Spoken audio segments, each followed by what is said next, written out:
معراج کے دولہ میرے نبی، معراج کے دولہ میرے نبی، معراج کے دولہ میرے نبی، معراج کے دولہ میرے نبی۔ اللہ کے محبوب علیہ السلام ایک دن مدینے سے گزر رہے تھے تو ایک شخص جس کا نام تھا سوا، تو وہ گھوڑا لیے جا رہا تھا، حضور کو پسند آ گیا، اس سے کہا کہ یہ بیچتے ہو؟ اس نے کہا بیچتا ہوں۔ کتنے کا؟ اتنے کا۔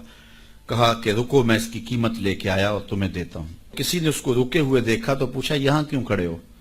اس نے کہا مسلمانوں کے نبی سے اس گھوڑے کا سودا ہو گیا ہے تو وہ قیمت لینے گئے۔ اس نے کہا مجھے زیادہ پیسوں سے دے دو، تو اس نے کہا میں تو یار سودا کر چکا ہوں۔ اس نے کہا کہ کوئی گواہ تھا؟ کہا نہیں۔ کہا مکر جانا۔ اس کو پیسوں کی لالچ آ گئی، اس نے کہا ٹھیک ہے حضور، اتنے میں قیمت لے کے پہنچ گئے۔ تو اس نے کہا میں نے تو آپ سے سودا کوئی نہیں کیا۔ حضور نے کہا ابھی تو سودا ہوا ہے۔ وہ کہنے لگا میں نے سودا کوئی نہیں کیا۔ لوگ بھی اکٹھے ہونے لگے، ہجوم بن گیا۔ اب حضور کہے میں نے گھوڑا خریدا ہے، وہ کہے میں نے بیچا نہیں۔ اب جب لوگوں کا ہجوم بنا تو لوگوں کے ہجوم کا بھی ایک پریشر ہوتا ہے۔ تو اس نے کہا کہ اگر بات لوگوں پہ چلی گئی تو صادق بھی یہ ہیں، امین بھی یہ ہیں، تو لوگ تو انہیں سچا کہیں گے۔ اس نے کہا اچھا مجھے یہ بتائیں کہ جب دو آدمیوں کے مابین یوں نزاع بن جائے تو اس میں تسویہ کی صورت کیا ہوتی ہے آپ کی شریعت میں؟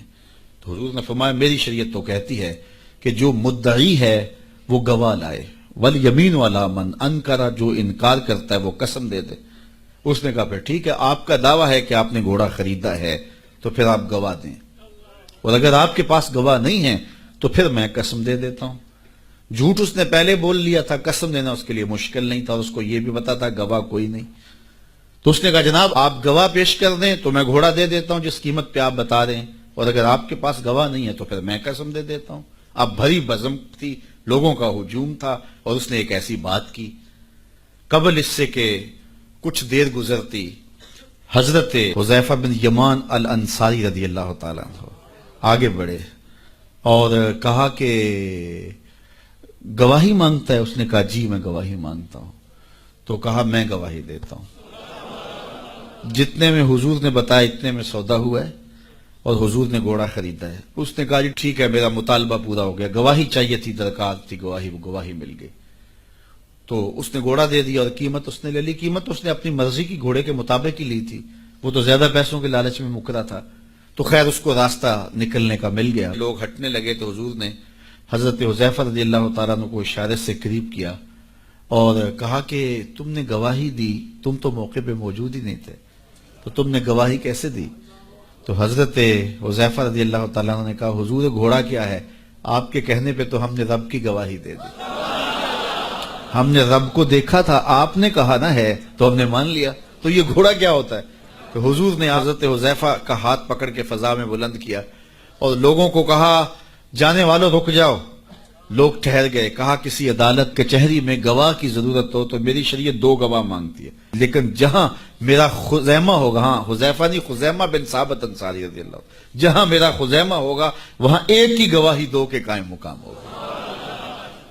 فیض پہنچا اے رضا احمد پاک کا، ورنہ ہم کیا جانتے خدا کون ہے۔ میں اگر خدا سے ملنا چاہوں تو مجھے بتاؤ نہ کہ میں کدھر جاؤں، شرق کو جاؤں، غرب کو جاؤں، شمال کو جاؤں، جنوب کو جاؤں، نیچے سوراخ کروں، اوپر سیڑھی لگاؤں، کدھر جاؤں؟ آئیے ذرا قرآن کا اسلوب دیکھیے۔ وَإِذَا سَأَلَكَ عِبَادِي أَنِّي فَإِنِّي قَرِيبٌ، حبیب میرے بندے تیرے پاس آ کے میرا پوچھتے ہیں، بندے میرے ہیں، مجھے ڈھونڈتے ڈھونڈتے تیرے پاس آ گئے اور تیرے پاس آ کے پھر میرا پوچھنے لگے۔ فَإِنِّي قریب، ان آنے والوں کو بتلا دیجئے کہ میں دور نہیں ہوں، نیڑے ہوں۔ فا تاقیبیہ کے بعد علماء تفسیر نے لکھا کہ کل مقدر ہے، یہاں کل ماننا پڑے گا۔ فَإِنِّي قریب اے فَقُلْ إِنِّي قریب، ان کو کہہ دیجئے کہ وہ دور نہیں، آگے ہو تو مل جائے گا۔ یہ ہے ترجمہ کل کے مقدر ماننے سے۔ لیکن صوفیہ فرماتے ہیں کل کو مقدر ماننے کی ضرورت ہی کیا ہے، بات ہی سیدھی ہے۔ حبیب میرے بندے مجھے ڈھونڈتے ڈھونڈتے تیرے تک آ گئے، تو محبوب جب تیرے تک آ گئے میں پھر بھی دور ہوں۔ میرے بندے جب مجھے ڈھونڈتے ڈھونڈتے تیرے تک جو آ گئے ہیں تو محبوب تیرے تک آ گئے ہیں تو میرے تک آ گئے۔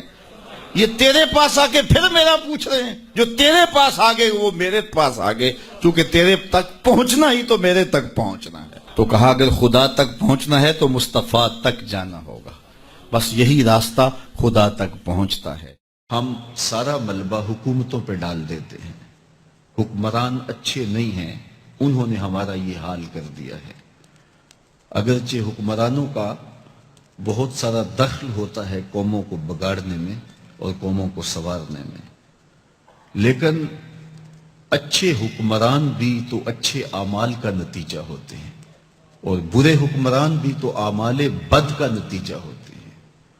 اللہ تعالیٰ جل شانہ نے قرآن مجید میں ایک مقام پہ ارشاد فرمایا، وہ اس بات پہ قادر ہے کہ تمہارے اوپر سے بھی عذاب بھیجے، تمہارے نیچے سے بھی عذاب بھیجے. امام قرطبی نے حضرت عبداللہ ابن عباس رضی اللہ تعالی عنہ سے روایت کی ہے کہ اوپر کا عذاب یہ ہے کہ تمہارے حکمران نااہل ہوں، اور نیچے کا عذاب یہ ہے تمہارے ماتحت خائن ہوں. تمہارے حکمران نااہل ہوں، تمہاری اولادیں نافرمان ہوں، تو یہ اوپر نیچے کا عذاب ہے. تو یہ عذاب کیسے آتا ہے؟ حضور علیہ السلام کا ایک فرمان سنیے. آقا کریم نے ارشاد فرمایا، کما تکونون کذالک یؤمر علیکم، تم جس طرح کے ہوگے تمہارے اوپر اس طرح کے حکمران مسلط کر دیے جائیں گے. اگر تم اچھے نہیں ہو تو رحمتوں کی چھتریاں نہیں تانی جائیں گی، اور اگر تم صالح ہوگے تو پھر اچھے لوگ تمہارے اوپر رکھے جائیں گے. ایک روایت میں آتا ہے، اعمالکم امالکم، تمہارے اعمال ہی تمہارے حکمران ہیں. حجاج بن یوسف سے کسی نے کہا کہ تو نے حضرت عمر کا دور خلافت دیکھا ہے، ان جیسا انداز حکمرانی کیوں اختیار نہیں کرتا؟ تو جو اس نے جواب دیا وہ دو لفظی ہے، ذرا سنیے اور اس فلسفے کو سمجھنے کی کوشش کیجیے. حجاج بن یوسف نے کہا، تواضعوا اتعمر لکم، تم ابو ذر غفاری بن جاؤ، میں عمر بن جاتا ہوں. جب رعایا ابو ذر غفاری جیسی ہو تو حکمران عمر جیسے ہوتے ہیں. جب میں کہتا ہوں الہی میرے احوال دیکھ، حکم ہوتا ہے اپنا نامہ اعمال دیکھ. تو ہم اپنے احوال کو خود سنواریں اور اللہ سے مدد مانگیں، طلب کریں، اس کی رحمت مانگیں، اس کی توفیق مانگیں. جب ہم خود صحیح ہو جائیں گے تو اطراف میں بھی نور پھیلے گا، ہمارے اوپر بھی رحمتوں کی چھتریاں تان دی جائیں گی. لیکن ہم خود سنورنا نہیں چاہتے، اور پورے معاشرے کو سنوارنے کی ذمہ داری ہم نے اٹھا رکھی ہے. اس لیے ہمیں خود اپنے آپ کو سنوارنے کی تلقین کی گئی ہے، اور اس کے لیے ہمیں اپنے ظاہر کی اور اپنے باطن کی اصلاح کی ضرورت ہے. انسان کے کچھ اعضاء ظاہری ہیں اور کچھ اعضاء باطنی ہیں. دونوں کو جب وہ سنوار لیتا ہے تو ایک ستھرا اور پاکیزہ وجود تشکیل پاتا ہے. میرے اور آپ کے آقا و مولا حضور نبی رحمت صلی اللہ علیہ وآلہ وسلم نے ارشاد فرمایا، جو مجھے ضمانت دے دے جو اس کے دو جبڑوں کے درمیان ہے، یعنی زبان، اور جو اس کی دو ٹانگوں کے درمیان ہے، اس کی پارسائی کی جگہ، فرمایا میں محمد اس کو جنت کی ضمانت دیتا ہوں. انسان کے بہت سارے گناہ ان دو اعضاء کی وجہ سے ہیں. زبان غیبت بھی کرتی ہے، زبان جھوٹ بھی بولتی ہے، زبان گلہ اور شکوہ کا رنگ بھی اختیار کرتی ہے، الزام تراشی بھی کرتی ہے. تو بہت سارے جرائم زبان کے ہیں. اس لیے ہمیں زبان کی حفاظت کرنے کی تلقین کی گئی. میرے اور آپ کے آقا و مولا نے ارشاد فرمایا، من کانا یؤمن باللہ والیوم الآخر فلیقل خیرا او لیصمت.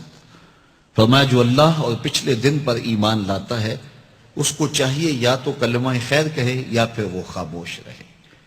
تو زبان کو قابو میں رکھو. اللہ تعالیٰ جل شانہ نے اس زبان کو 32 دانتوں میں جکڑ کے رکھا ہے، لیکن اس کے باوجود پھر بے قابو ہو جاتی ہے، اور بہت سارے ہمارے گناہ ہماری زبان کی وجہ سے ہیں.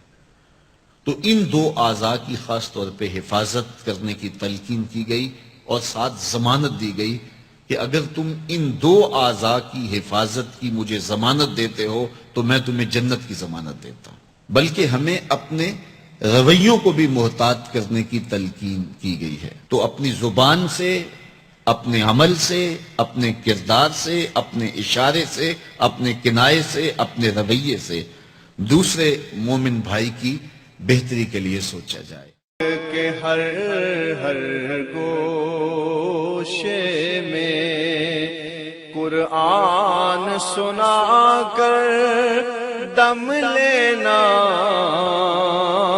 اب رکنا نہیں، اب تھمنا نہیں، فردوس میں جا کر دم لینا،